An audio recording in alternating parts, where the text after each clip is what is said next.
Well, boy, this is where it gets to be a sticky wicket because it's not one size fits all. It really isn't. Some people say, well, you have to gather some evidence before you confront your partner. Other people will say, as soon as you know, go to your partner. If you have open communication and you can go to your partner with curiosity or compassion or love or calmness, and you can say, I'm just wondering if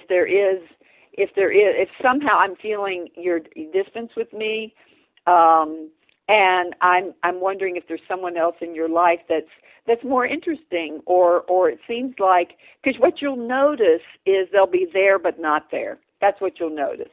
I notice that you're here but not here. You're on your BlackBerry more, or you're texting more, or you're up later on the computer, or you're coming home later. I mean, you'll notice it, and then you watch their behavior, because the most common response to guilt is defensiveness. That they get angry, or they get defensive, or they go into denial, and it's a behavior, that. Because if you're not guilty, you say, oh, that's interesting, honey. Tell me what you're thinking. Oh, this is what was going on. Well, let's listen. What do you need from me to make you feel better? You just, there's no defense. You don't feel the defensiveness. And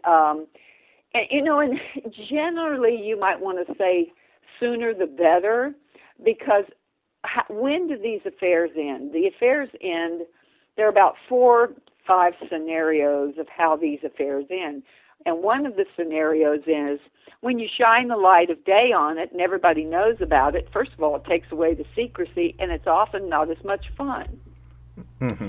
Secondly, as long as your brain associates an affair with fun and excitement and titillation and eroticism, and that doesn't matter as if it's been physical or not. In fact, most of the erotic highs come before you ever have sex, and even if it's unrequited, most of our love affair stories are about unrequited love, where you're just thinking about it or fantasizing about it.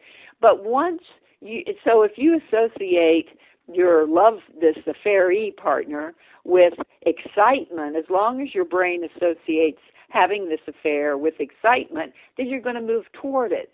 But once you see that hurt look on your partner's face, once you know and have to realize that you're responsible for the sobs and the tears and the devastation and the fact that he or she will never ever see you in the same way again, once your brain associates that behavior with the look on your partner's face, especially if you value monogamy and commitment, value honesty, and you really truly love your partner and are attached to this partner, then it makes it very difficult to go ahead with such fun and frivolity.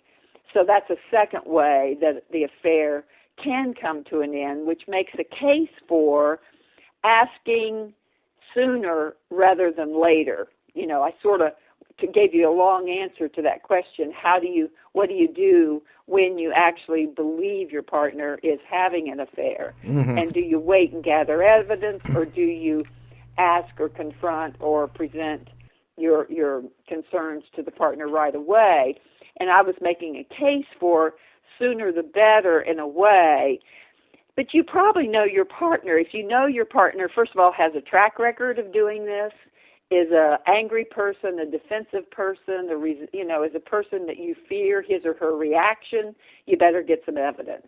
Who you know is going to turn it back on you and say, well, I wouldn't be doing this if you were a better, so you better get some evidence. So there's not one size fits all when it comes to this.